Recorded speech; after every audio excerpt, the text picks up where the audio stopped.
La Basílica de San Pedro guardó silencio antes de que nadie alcanzara a comprender el motivo. Bajo el vasto techo, 5.000 personas aguardaban en una inmovilidad casi irreal.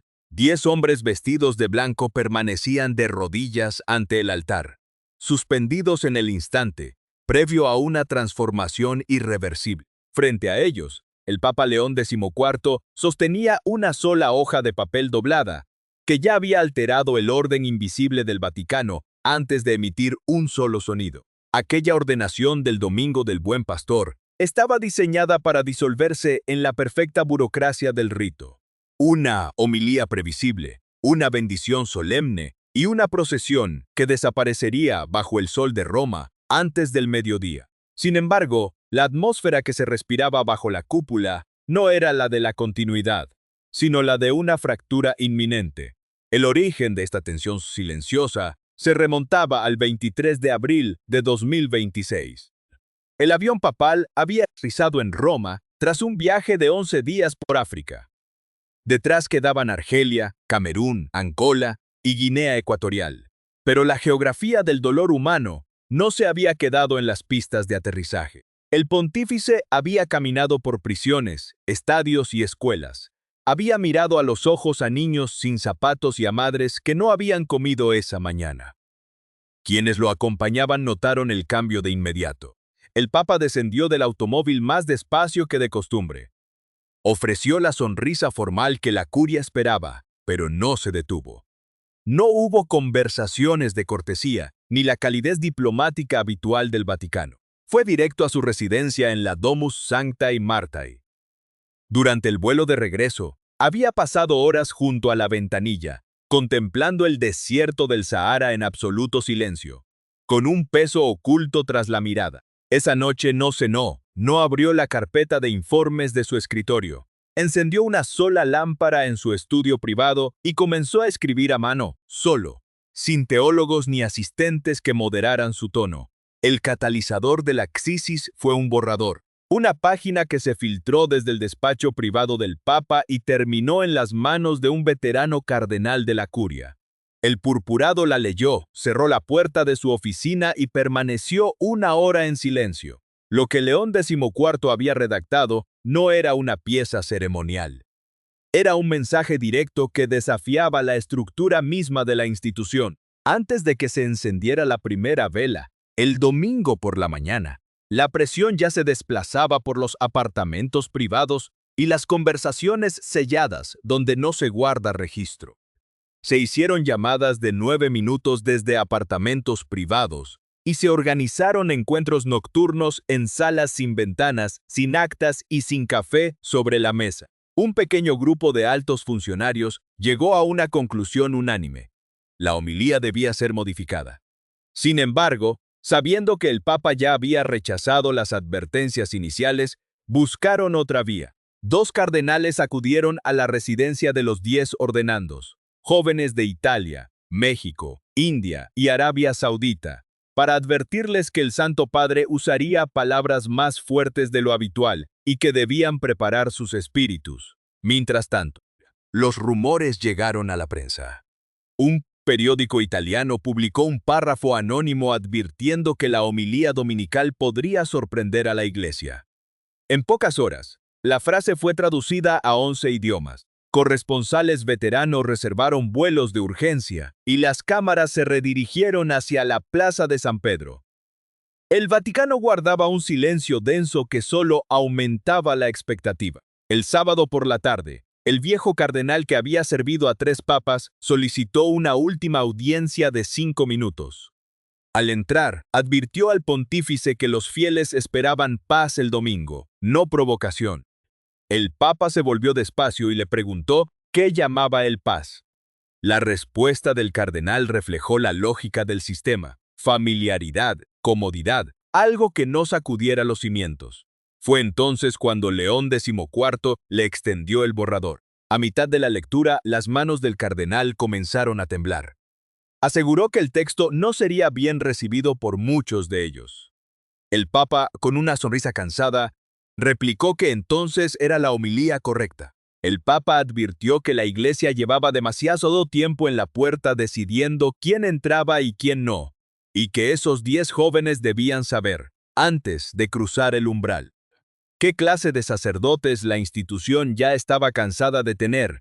De regreso a la escena inicial, el Papa alza los ojos del papel doblado y mira fijamente a los 10 hombres arrodillados. Las cámaras siguen grabando, los corresponsales contienen la respiración y los cardenales observan inmóviles el abismo que separa la rigidez de las normas del fuego de la realidad humana.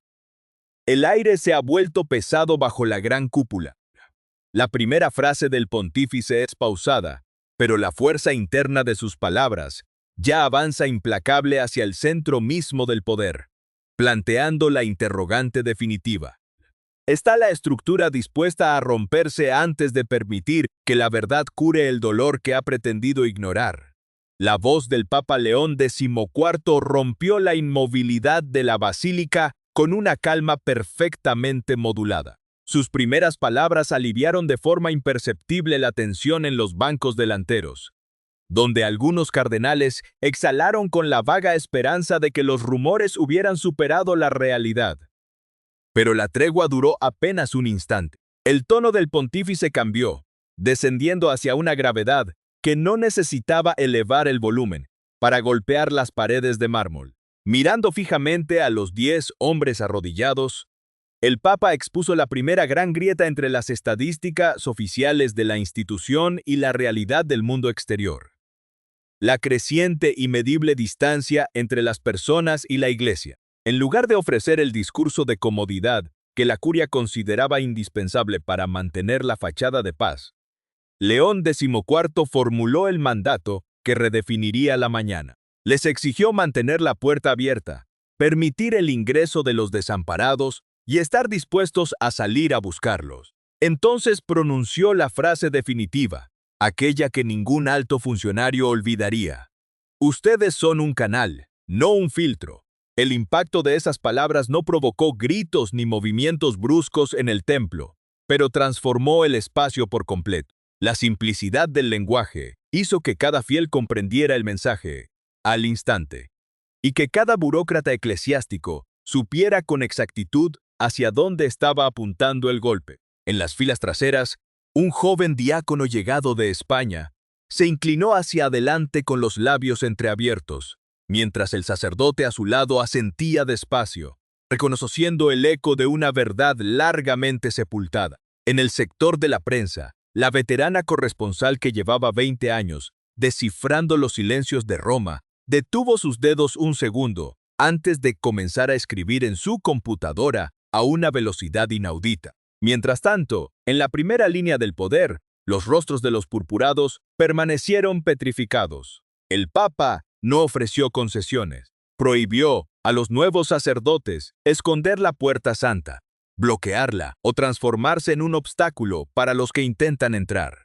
Recordándoles que pertenecían a todos, recurrió al Evangelio de Lucas para citar las palabras de Jesús contra los líderes religiosos que no entraban ni dejaban entrar a los demás. El peso del texto sagrado cayó sobre la asamblea sin necesidad de explicaciones adicionales.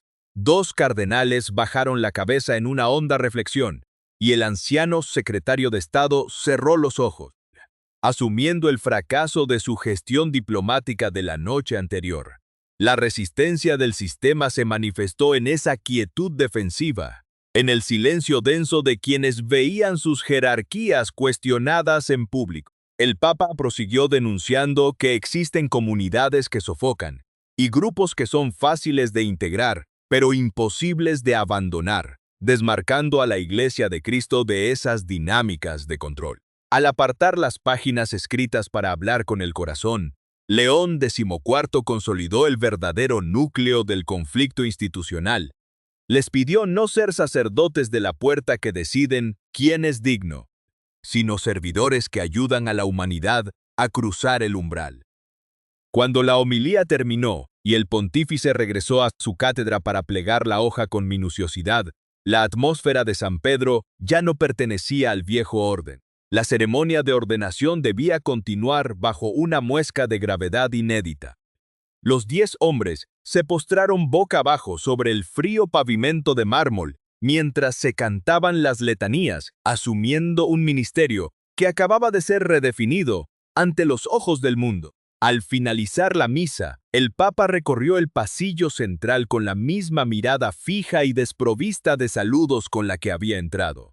Detrás de él, la curia lo observaba de un modo completamente distinto. El mensaje había sido lanzado, y la estructura formal ya no recordaba cómo contener una verdad que empezaba a propagarse fuera de sus muros. Antes de que la Basílica de San Pedro se vaciara por completo, la onda expansiva de la homilía ya transformaba la realidad fuera de los muros vaticanos. La frase que definía el nuevo mandato circuló por las redes digitales en cuestión de minutos y se convirtió en tendencia en 15 países antes de transcurrir una hora. Las principales cadenas de noticias internacionales transformaron la ordenación ordinaria en un acontecimiento global, obligando a la oficina de prensa de la Santa Sede a publicar el texto oficial íntegro por la tarde, de manera fría y sin comentarios añadidos, dejando que el peso de las palabras se sostuviera por sí mismo. Lejos de Roma, el impacto se tradujo en decisiones humanas inmediatas. En Buenos Aires, una anciana se conmovió hasta las lágrimas al reconocer un lenguaje eclesial olvidado por medio siglo. En Manila, un joven sacerdote transcribía la cita en su cuaderno para fijar el rumbo de su ministerio. Y en las afueras de México del Distrito Federal, un párroco anciano cancelaba su jubilación tras telefonear a su obispo, decidido a permanecer en el umbral del templo. Dentro del sistema vaticano, sin embargo, la reacción adoptó la forma de una resistencia silenciosa y coordinada. El domingo por la noche, en un comedor privado fuera de los límites de la Ciudad del Vaticano, un grupo de cardenales se reunió en torno a una mesa, donde el vino se sirvió, pero apenas se probó. Las voces, contenidas por el temor a las paredes, reflejaban la profunda herida infligida a la estructura. Un sector de los purpurados acusaba al Papa de haber ido demasiado lejos y de haberlos humillado públicamente, cuando un miembro más joven de la jerarquía sugirió que la verdadera pregunta era si ellos mismos no habían pecado de tibieza institucional. Los cardenales más ancianos se tensaron de inmediato, evidenciando la fractura insalvable entre quienes buscaban proteger sus privilegios clericales y quienes entendían que la Iglesia llevaba demasiado tiempo dividida en secreto. La orden de contener el daño se ejecutó al amanecer del lunes. En las oficinas de la curia, varios obispos prepararon declaraciones defensivas y líderes conservadores llegaron a redactar un comunicado conjunto destinado a neutralizar el impacto de la homilía, aunque la iniciativa se frenó a último momento al comprender que una réplica oficial solo amplificaría el mensaje papal.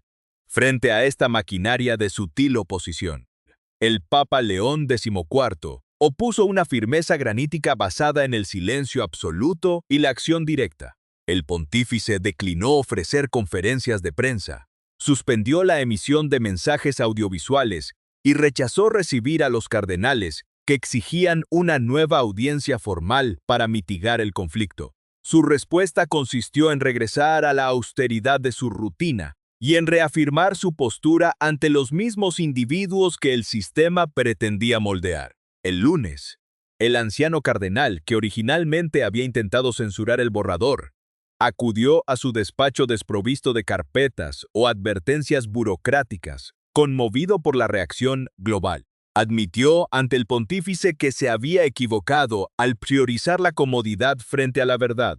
León XIV, estrechando su mano con afecto, le recordó que ambos buscaban proteger a la Iglesia, pero que la concebían de formas opuestas, asegurando que ninguno de los dos era demasiado viejo para aprender.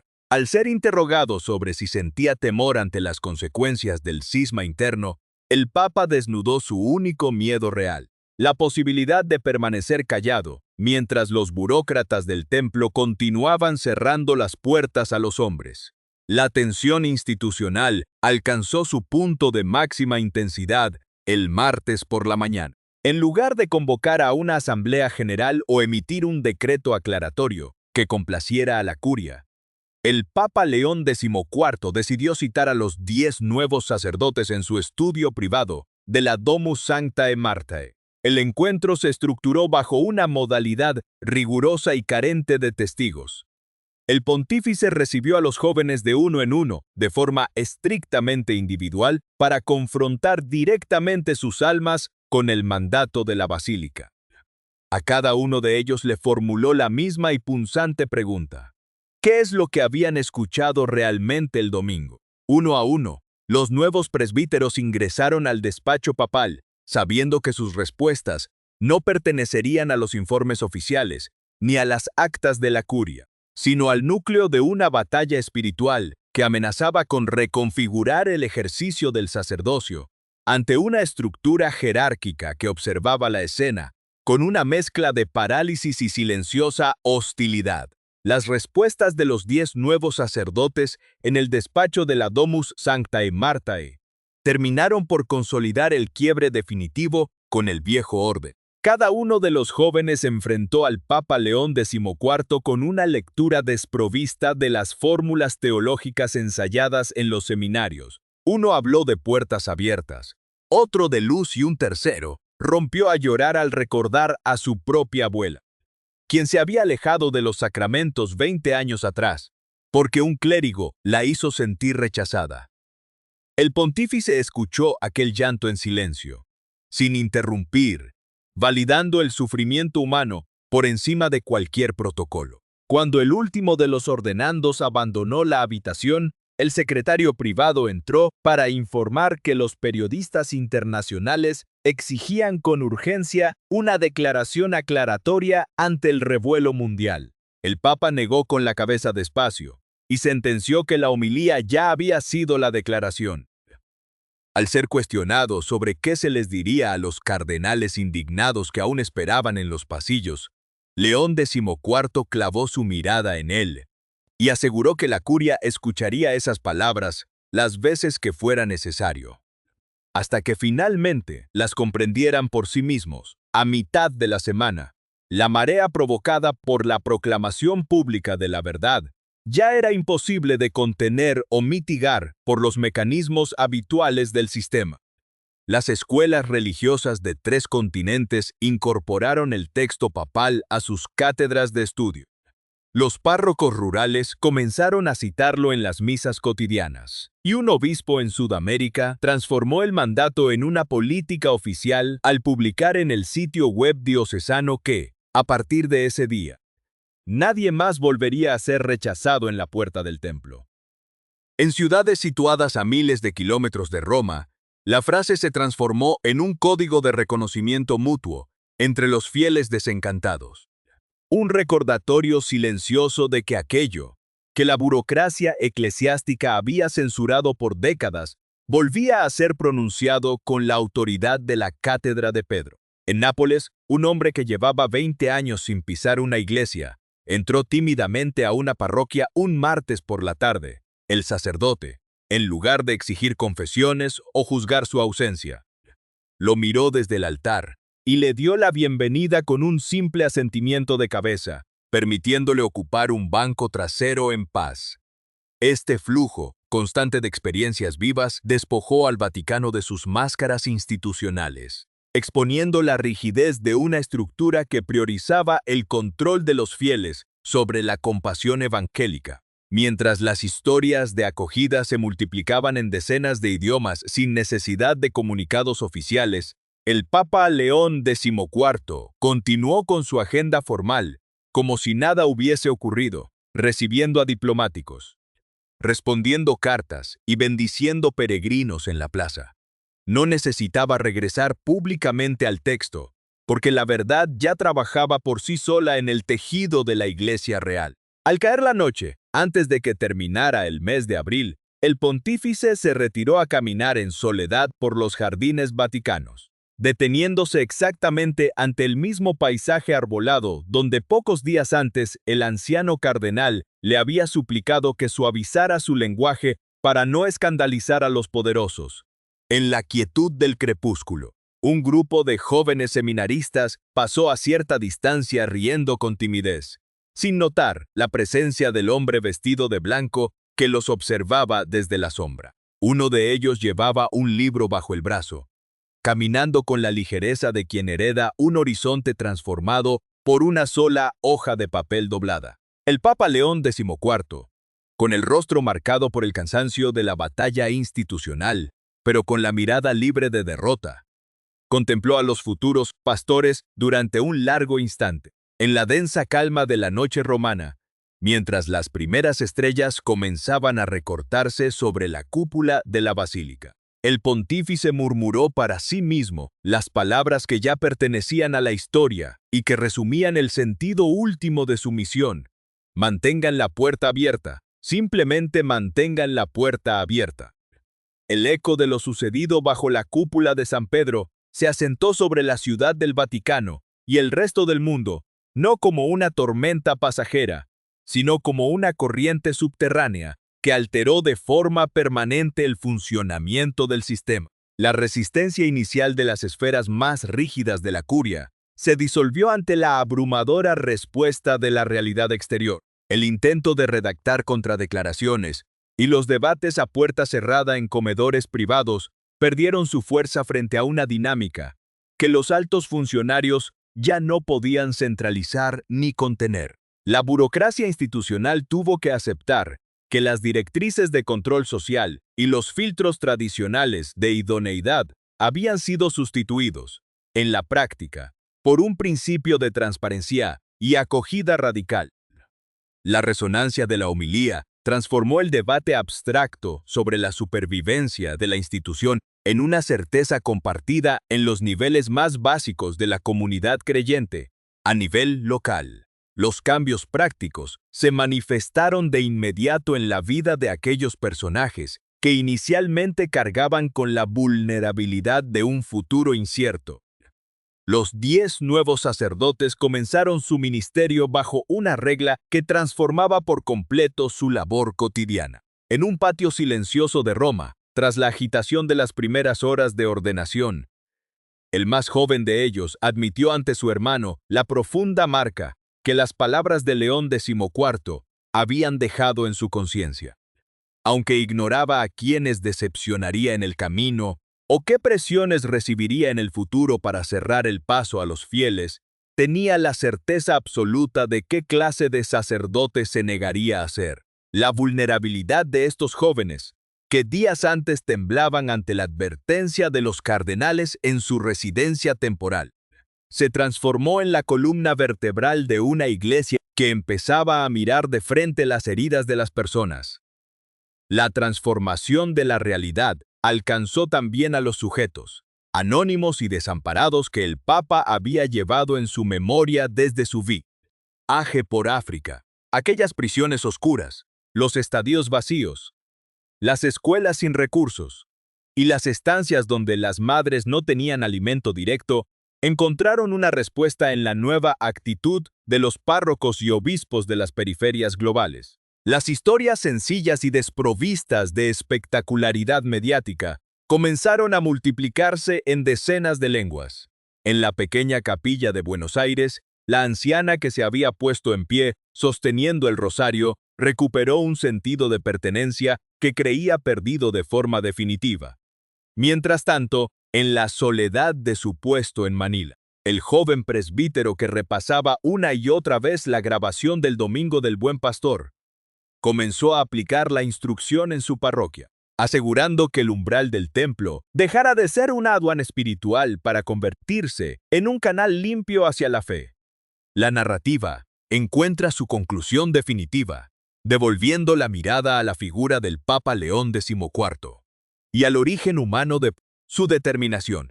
En el Palacio Apostólico, tras haber confrontado individualmente a sus nuevos sacerdotes y haber declinado la vía de las aclaraciones oficiales, el pontífice se sumergió en la rutina silenciosa de su ministerio. La última imagen del guión nos traslada a la noche en que el Papa, tras cruzarse en los pasillos de Santa Marta con el joven padre Giovanni y confirmarle que el único deber de todos es intentar ser un canal abierto, regresó a la intimidad de su estudio. La lámpara que iluminó las noches de escritura solitaria permanecía